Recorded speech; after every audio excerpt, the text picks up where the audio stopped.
I hope all of you and your family members are safe wherever you are in these times of pandemic. And on the onset of today's webinar, I would like to thank Nilesh and the group for giving me this opportunity to share some ideas and thoughts with you. Also, I would like to congratulate Nilesh and the FMJPI group for completing 5 years of existence. I think that's a great job. Somewhere in 2015, Nilesh came up with this idea of creating a group specifically dedicated to the facility management space. And I must say that over the period of these 5 years, he has done some really good job. And there are so many followers and people who are part of the group now, which is becoming a very strong group presence in the FM space. So thank you, Nilesh, for creating this group, and thank you once again for giving me the opportunity to share some ideas and some content which I wanted to talk about on today's webinar. Before we actually get onto the topic of what we're going to talk today, I would like to introduce myself. I am Javed Qureshi. I am the CHRO for OCS Group India Pvt Limited, and I also head the health, safety, quality and environment for the OCS business in India. OCS, as a lot of you might be aware, is a UK-based multinational FM player, and I'm very proud to be a part of this organization where this year we are celebrating 120 years of existence, which is a big milestone, I must say.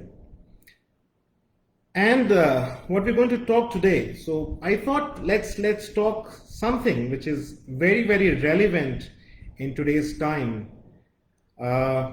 We all have been forced to work from home. Home has become our new office. Pandemic has taught us new way of living, and we are still struggling to understand this new way of living. So I thought let's talk something about that. Let's also talk something about health and safety in general. And there's one big thing it comes to play when you're working from home is ergonomics. So let's talk about ergonomics, and eventually we would end up in something which is very interesting, and I would like to give a food for thought, is about mindfulness, because I think this is something which is very much required in these times when we are surrounded with challenging situations and environment, right? So we will start with the webinar. I'll present my content first, and at the end of the session we'll be also taking up some questions if possible, and then we'll conclude the session. Before even we start, I would like to give a kind of a disclaimer that whatever I'm sharing today is learned knowledge. It should by no means be taken as any kind of a medical advice. So it's just learned knowledge. It's good to do things, and it'll be helpful in our day-to-day lives, right? So I've kind of divided the session into 4 parts. We will first be talking about health and safety in terms of some basics of health and safety. Then we'll move to work from home. What are the challenges work from home brings to our table? What can be the consequences of that? And then we'll talk about ergonomics. And finally, we'll talk about mindfulness. So let's start. Now, this term, health and safety, is a very spoken about term. It's always often used in togetherness, health and safety. But let's understand, what do we actually mean by health and safety? And in a layman's language, how do we explain to anyone what is health and safety?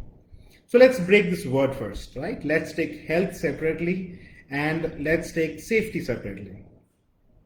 What is our normal perception about health? If you give a picture of a person who is very masculine, 6-packs ab, and you show it to somebody, and you ask him a question that, do you feel this person is healthy? More than 90% of the times you will get a response, yes, this person is healthy, because that's our natural way of thinking. where we think anybody who holds a good physique is a healthy person. But I think that's not the correct answer, because health for me is something else. Because this person might be having a beautiful body, but what if he's under stress, he's under trauma, and he might not be healthy? So the way I define health is a state of physical and mental well-being. I'll repeat that.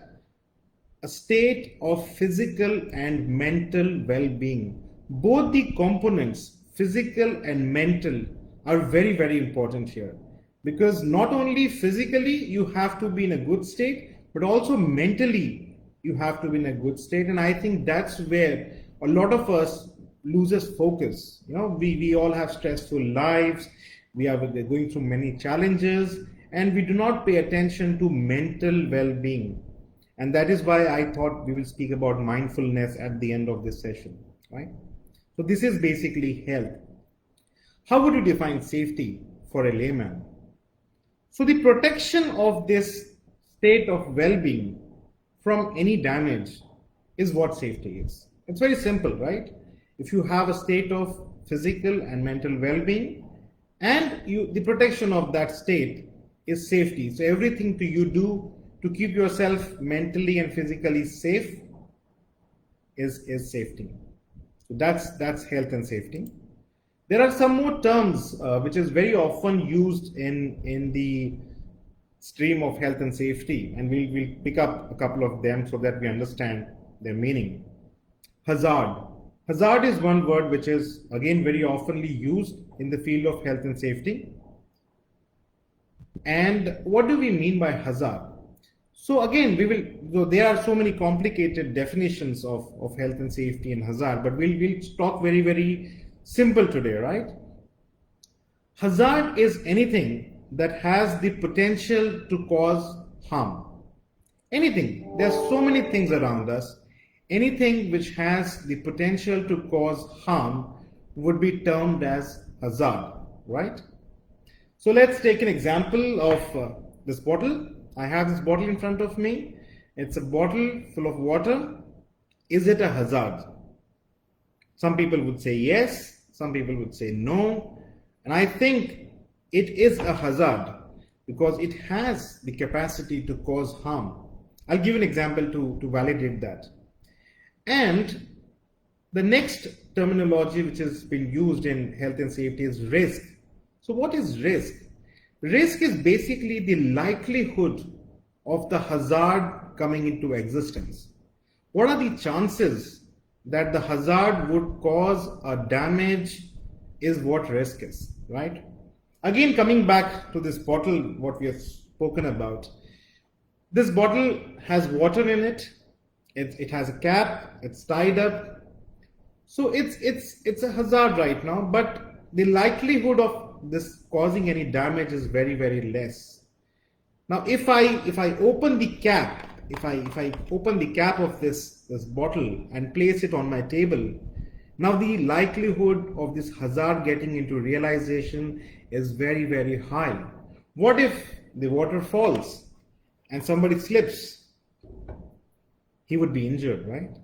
So that is how hazard and risk has to be looked upon. There are so many things around us which are all hazards, but the way we control them, the way we keep them safe, brings down the likelihood of risk.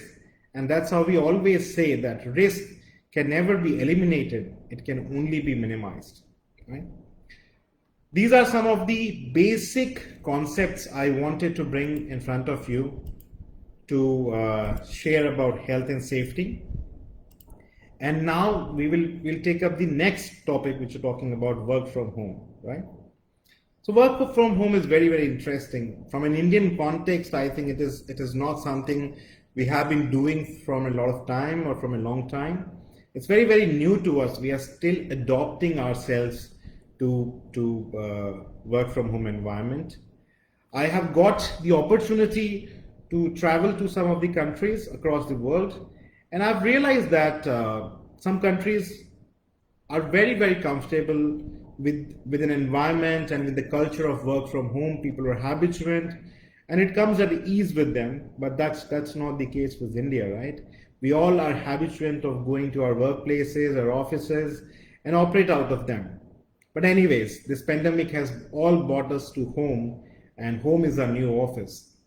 But it's not very easy. I mean, it looks very easy. There are advantages. You're not traveling to work. You're saving your travel time. But this all comes with some kind of a challenges. Working from home is not easy. I have realized that. Okay, and let's discuss some of the challenges that we might be facing at different levels when we're working from home, right? So what can be some of the challenges while working from home? It can be an unorganized place to work, or maybe a less space. People who are out of Mumbai, they would realize that we have constraints of space in our houses, and it becomes really difficult for us to have our own organized, sufficient space of working that we used to enjoy in our offices. So that's a very difficult thing to have. Another challenge in terms of work from home can be disturbances, interruptions. There can be anything which can disturb you. Connectivity can be an issue. We are all dependent on internet broadbands. What if you have a power failure? What if your internet goes down? You're in midst of an important meeting or a conference or a webinar. You never know what kind of challenges you might face. Also, we have habit of working in team. We have colleagues around us, but at work from home kind of an environment, you're working alone. This also is a challenge. Noise. There might be challenges with regards to noise. We might be around areas that are not quiet, that might be disturbing, and this all impacts your work when you're working from home. Also, with work from home, you're regularly either on phone or on Teams calls or Zoom calls or maybe WebEx calls. So you're working continuously, right? You're working continuously in this constrained environment, which puts up a lot of stress on an individual. And it also is clashing with your home environment, isn't it? We have parents at home, we have children at home. It's their space as well, and we've kind of occupied their space in a larger term. And this would create friction because they would have their own priorities, they would have their own things, and these are all very, very challenging times. And another challenging aspect I personally feel is, your pattern of working has changed. I realize that you're working in longer hours. There's a sleep pattern that has got changed. Maybe you're working late nights. There are no more restriction of shifts that you're working in. And this all comes as a package of challenges when you're working from home. And slowly and gradually that impacts the stress levels of an individual. So once we have gone through these challenges, what are the consequences? What would be the results of these challenges that we're facing now when we work from home? People have been complaining a lot about muscular skeletal disorders. They face body aches, body pain. This may be because of the improper infrastructure they're having while they're working from home. Not everybody would have the right kind of a table, right kind of a chair while working from home. So they face these kind of a challenges in terms of body pain, MSD also, what we call. Mental stress is a large one. A lot of people are going through stress while working from home. It can be a physical stress as well. It might be, some people might face personal injuries. Fatigue is very common, and people might get irritated, uncomfortable with the environment. You lose patience very, very often. So these are the consequences which have started to get picked up while you analyze the impact of working from home. And let's try to share thoughts, and let's try to share practices of how can we deal with this in a better fashion, and how is that we can help ourselves, our families, our colleagues, our friends work in this environment, supporting each other and minimizing the stress levels. Moving forward, I would also take up the point which is very closely associated with health and safety and both work from home. And I think this is a very, very important topic, but the most neglected one as well, because I've not seen a lot of people paying a lot of attention to this particular topic, and that's called ergonomics. So let's understand what is ergonomics, again in a very layman term. And before even we jump into ergonomic definition, let's give an example of ergonomics. What do we mean by ergonomics?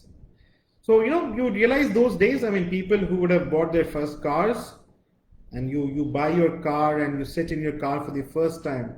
What do? What is the first thing you do? You adjust yourselves, right? You've not been habituated of this car earlier. So you sit, you'll try to play around with the mirror, you'll make some adjustments, depending on your height and the body structure. You would move your seat front and back, you will put up your steering in place.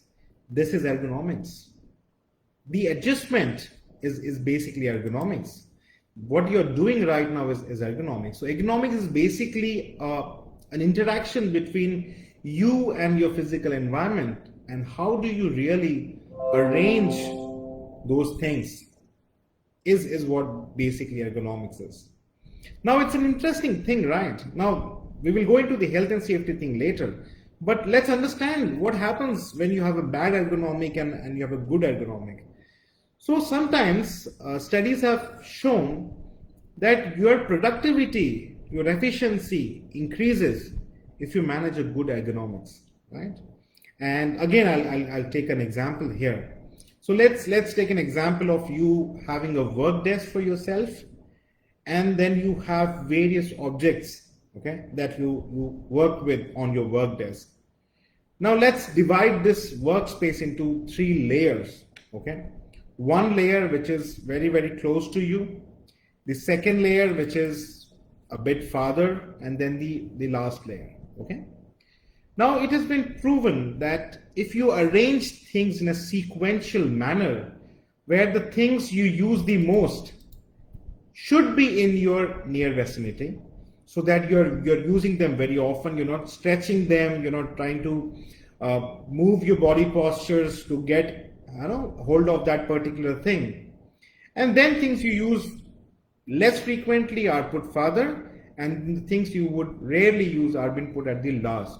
So if this kind of an arrangement is done, then you feel that your stress level in terms of your body stress is less, and you'll be more effective, you'll be more efficient, you're working, because you're not spending time stretching and getting things based on similar kind of principles as we have the principles of 5S. We will not go detailed into those kind of things, but I wanted to share with you, the advantages you might have when you have a proper setup done as per your ergonomy, right? Now, working from home, correct? We were talking about working from home. What are the impacts working from home can have on ergonomics of your body? Body posture. The first thing comes very, very importantly is body posture, because as I said earlier, the people might not be having the right kind of an infrastructure, the right kind of an arrangement for them to work at large from their homes, right? So their body postures would get impacted. Maybe you're working on a kitchen platform with sitting on a stool, or you're working from a bed. You don't know, right? So your body posture gets impacted. The sitting arrangements get impacted. The way you have to balance your spine, the support you need to give to your back might not be available always. So sitting arrangement is a challenging thing. The overall infrastructure which is contributing to your work from home environment would also impact your ergonomics, right? Because it all eventually trickles down to your body, and then how much your body is exerting to get the work done is all part of ergonomics, and eventually the surroundings as well. So all these things would impact your ergonomics. And let's take an ideal situation where if you're working on a computer table, right? So if you're working on a computer table, what are the basic things you need to take care of? So very few people actually follow the rule, even in offices. I've seen a lot of people in offices as well not following the right kind of ergonomy while working on their computers, right? So one is your head should be always balanced and in line with the top of your computer or your screen. Majority of the time I've seen people nowadays, a lot of people work on laptops, they're all engrossed in the screen, their neck is down, it's not balanced well, and eventually it's a bad ergonomic position. Okay, there has to be a right contact being made between the back and the seat. So if you're sitting on a chair, there has to be a proper contact between the back of the chair and your back. There should be no space. Your spine should be supported properly. Your arms should be at the right length. It should be rested. If you have an uneven arm position, then also you might have pain in your shoulder and in your neck areas, which will impact you in a longer run. And we see that sometimes while working from home, you're constantly working on your mouse or your touchpad, and if your hands are not in the right balance, then it might create problem in the longer run. Another very important aspect is your feet. How do you really keep your feet when you're working on a computer table? It has to be flat on the floor. Many times it's not flat on the floor. We are either keeping it on some place, or the most dangerous thing can be if your legs are hanging, if you're sitting on a very high position chair where your feet are not even touching the ground, then it creates a lot of exertion on your back. So these are the challenges you can face through ergonomics while working from home or working from workstations and things like that. So what can be done? What are the things that we can do to keep ourselves in a better position? We would not be able to resolve everything at the first go, but what are the things that you can take care of while you're working from home and put up a better environment for yourself? So I'm recommending maybe 7 to 8 things. I think it's good to follow. There would be other better ways as well, but let's discuss the 8 things that I have for discussion today. 1, set a routine. That's very, very important. When you work from office, you have a set routine. You're following terms. You have to reach. So you have a travel routine. You have to reach on time. Maybe you have your own break routine, and then it's all structured. Your mind, your body, you're all structured. But from work from home, unfortunately, it gets missed out. We do not have a routine. Just working, continuously working. I can realize people will be eating when they're on calls because they're not taking breaks, and they're continuously working, right? So it's good to set a schedule for yourselves, make a routine, and then try to follow that routine. I think it will help in a longer term. Second important thing, what we can do from work from home, and if we have the luxury of doing that, is try to create a proper workstation for yourself. It might be a dining table, okay? And if you can work on the dining table without interruption the whole day, nothing like it. But can you really keep your workstation structured, as we discussed, the right way of sitting, keeping your computers or laptops, keeping things around it in an arranged manner, so that you're exerting less, right? That's the second thing I think we can do. Third thing is, if we can take care of the environment around us. As I said in the beginning, that it's not a luxury, space is not a luxury for people in Mumbai, maybe some other places as well. And we really have no conditioning of the environment right now. But let's give it an effort. If you really have a chance to change your environment, do it. Maybe if you have a room which is a separate room, then you might want to operate from them rather than operating near the kitchen or children's room or from the living room, so that the interruptions are less. So these kind of an environmental things you can take care of. The next thing I think is again very, very important, and it gets missed out very, very easily in this context, is taking scheduled breaks, right? In office, I assume that people would be taking break for coffee, tea, and lunch, of course, but not sure if every one of us is doing the same thing when we're working from home. We might be on the run from the morning first call till the time we end the last call on the day or the last file we are working on, and these breaks gets missed out. Now these breaks are just not for eating or drinking a tea or a coffee. I think this works at a larger level because it's kind of giving your mind and your body a break as well. You get an opportunity to just get up, stretch your muscles a bit, twist your back. And this hot cup of tea or coffee is actually giving your mind a break from the work you are doing.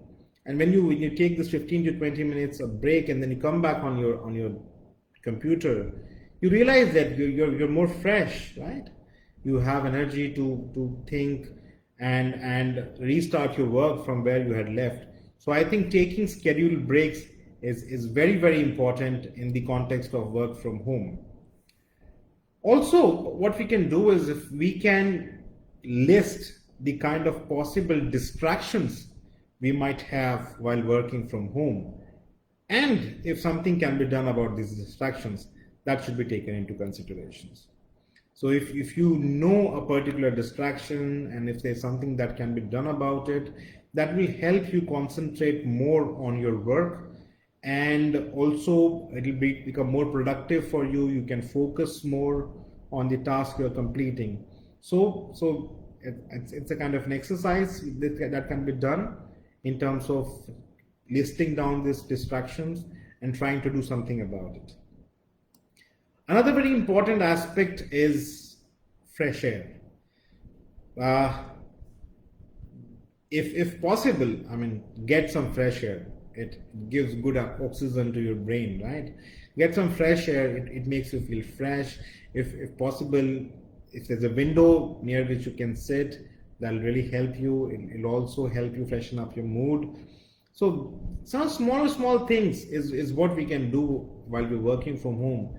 And at a larger extent, we can believe that this all collectively will put together as an advantage to work from us, right? The last two things I want to talk about is your communication channels. So we're continuously on phones, on computer, because see what used to happen in offices, there was personal interactions. We used to walk up at somebody's desk, and smaller things also we used to talk to each other and get it resolved. But now in this new environment where we are just reliant on either speaking on Teams or any digital platform or from phone, so you need to have your right communication channel, because I personally have witnessed this at times. This can be very, very frustrating. If you do not have proper signal at your house, if your internet is interrupted, and you're at a very important meeting or an important discussion, it's very frustrating, guys. And I can tell you that this disturbs us even after the event has happened.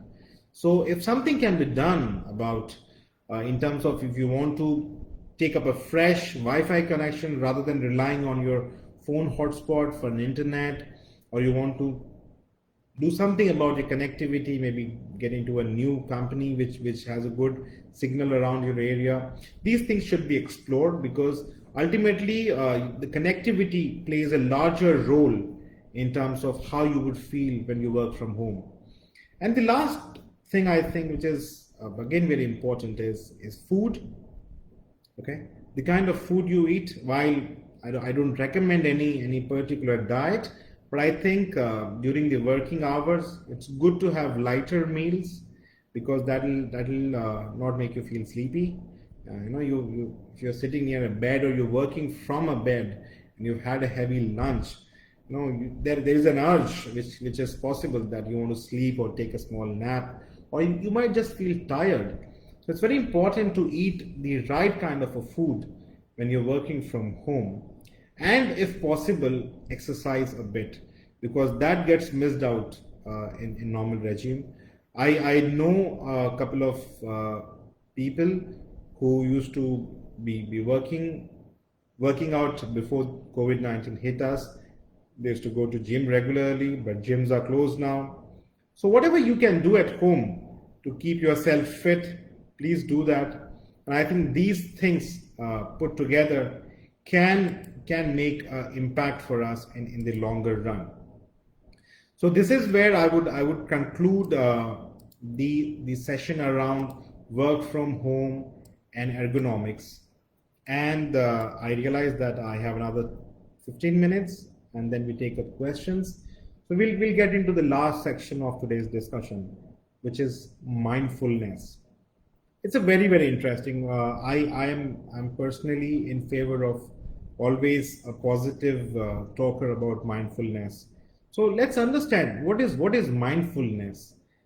Mindfulness is basically paying attention to the present moment without any judgments, right? What do I mean by that? What do I mean by that is I'm not worrying what has happened in past. I'm not worrying what will the future bring to me. I'm just paying attention to the present moment, experiencing that without any judgment. And I think it's not as easy as I have said it. It takes some time to achieve this state of mind. We have a lot of content on the social media and on the internet around mindfulness. So I would urge all of you to just have a look at mindfulness and the techniques by which you can do mindfulness. Meditation is a very important one. I think meditation helps you get into the state of mindfulness. Yoga is also an important thing that can help you. So what are the advantages you have with mindfulness? What will happen different if you're being mindful? It gives you a sense of self-awareness. No? You're talking to yourself.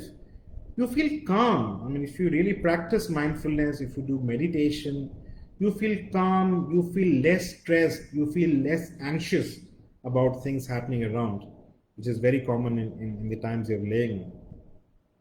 It also gives you an opportunity to introspect what you've done right, what you've done wrong. Is there something you can do better, and cope up with situations which are difficult. So all those kind of things gets helped out when you are mindful, right? Why is it important to concentrate on mindfulness? Because we discussed about challenges of work from home in terms of sleeping pattern getting disturbed, irregular working hours, multitasking. Some people might also have challenge of loneliness. Not everybody is at home and at home with people. There are people who might be stuck somewhere alone. So they have challenges in terms of loneliness. People might have challenges in terms of communication constraints. We are doing the same thing day in, day out. It's becoming very monotonous for us, So social interaction has become less. You're meeting less people. There's no time to do a self-care, right? You're living with family, but maybe you're not spending quality time with family. Maybe you are next door to your child, but you would realize that in the entire day, you've not even spent good 30 minutes with your child. No exercise, no fitness. These are the challenges. And it would all impact your state of mental well-being. And I think one of the solutions for this is mindfulness.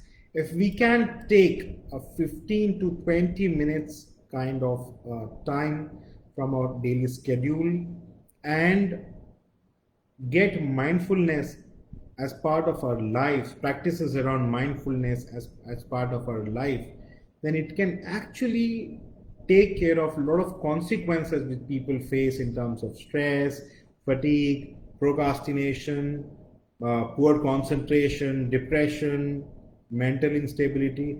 A lot of things can be cured from mindfulness. There are a lot of white papers around mindfulness, there are a lot of books around mindfulness. There have been people who have been practicing mindfulness and not. So I think we have means and channels to actually follow mindfulness. But in terms of giving you some tips around how mindfulness can be achieved, or some practices that can help mindfulness, and I can share that with you. I think, as I said earlier, meditation is the obvious activity around mindfulness. If you can practice meditation, that's very helpful. Yoga, exercising is very helpful. Even staying connected with your loved ones, I think that also brings a lot of peace to a human being. So we're talking, right? We're talking the entire day with any of our colleagues, or from an office perspective. But let's talk to somebody we care about, somebody who makes us feel good. It can be a friend, an old friend that you've not spoken for long. Just give him a call. He will feel good. I'm sure you will feel good, and that's kind of bringing a peace to your stressful life. Eat healthy. Um, I think getting dressed well also plays a part. I personally feel that, because if you're dressed well and you feel good about it, so you all remember all those days of offices. We used to all get up, get dressed well, and go to offices. Maybe work from home. That thing is getting missed out. But I think if you get dressed well, even at home, you feel good. You feel professional, right? uh, Reading books, listening to music which you like, and doing things which makes you feel good would also contribute to this better state of well-being to you. And my personal favorite is children. I love playing with children. I love spending time with children. I'm blessed with two young daughters, and they really make me feel good. When I get into their lives and hear about their challenges and their stories and how do they cope up, I find that very, very interesting.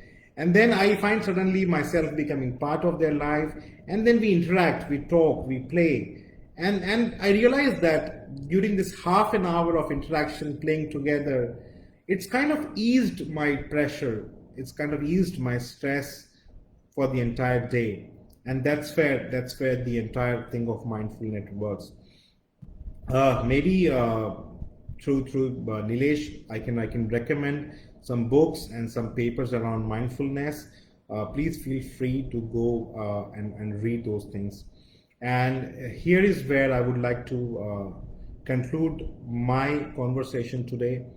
I think COVID-19 has brought up a challenge in front of us which we had never forecasted. Uh, we had never planned anything like this in our BCP documents, and this is the first time we are all talking about these things. And I personally feel that this experience will change a lot of things for the future. The way we would work, the way we would deal with people, the way we would deal with technology, everything is going to get impacted. But one thing that's come up very, very strong is that as a human being, you need to take care of yourself. It's very, very important. You need to take care of your well being, both from a physical and mental standpoint, and also you need to ensure that there is no damage to your state of physical and mental well being. That's where I think when we will have the health and safety for us in complete totalness. So thank you so much, and thank you so much again, Nilesh, and the FMJPI group for giving me this opportunity and this platform to share my thoughts. I'll spend some more time here to address some of the questions. I can see one question coming in here, which is from Deepak. And Deepak has an interesting question. It says, how facility management people will be working from home? So Deepak, it's a very valid question. What I've tried to address is those colleagues who are working from home, who are not practically working at sites. So it's more in correlation to them. But I think, though we have spoken from the framework of working from home, but a lot of things that we have discussed today would also be relevant for the people who are working at sites. And I know, I mean, this is where I feel really proud of, when I see my colleagues from my organization, how they have been supporting clients, how they have been running utilities, how they have been supporting infrastructures, and even during this difficult times of pandemic, they have gone beyond their scope of duties. I think it's really commendable, and I appreciate and I thank everyone who has done that job, not only for my organization but for all the other organizations in the FM space. Thank you so much for putting in that effort. But as I said, Deepak, this is just from the context of people working from home. But maybe this gives me a different thought altogether, that next time when we talk, and if we get an opportunity, then we'll try to address some concerns and some points from a site operation perspective as well, because ergonomic at site would be totally different from what we have discussed today. There are manual handling situations out there and so many other things that needs to be addressed. So yes, I mean, I can say that if we talk again, we'll touch base on that. Let me see if I have any more questions. No, I think no more questions. Okay, so thank you so much.